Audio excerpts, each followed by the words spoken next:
So folks, in this problem, we have a scalar valued function and we want to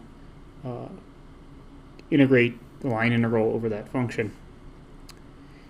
One thing I just caution you about, now that we've been doing so many different types of line integrals, is to remember that this is not a vector valued function. So the computation is different than when it's a vector valued function. To compute a line integral of some function that's real valued, we generally come up with some sort of parameterization for our curve. So from some t equals a to t equals b of f of x, y, z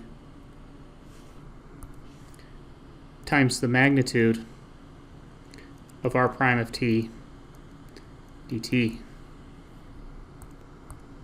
So very quickly contrast that to a line integral over a vector valued function, which I'll show you here.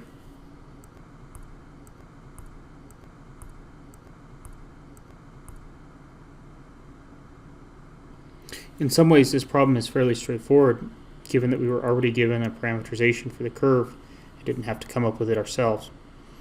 In this case, you could interpret that curve as a helix spiraling upwards in the XYZ plane.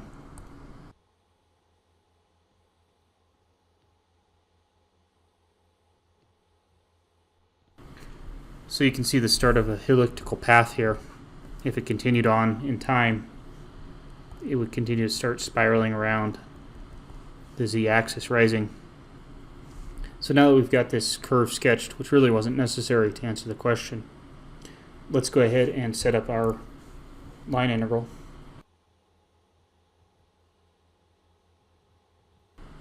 I'll replace the value z with the parameterized value of t, and then we need to multiply this by the magnitude of r prime of t. So let's go off to the side and calculate that. First, r prime of t, and then its magnitude.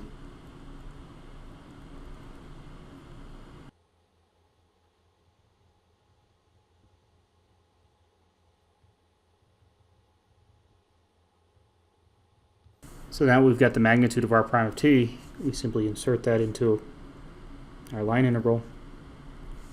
Now we're ready to evaluate that.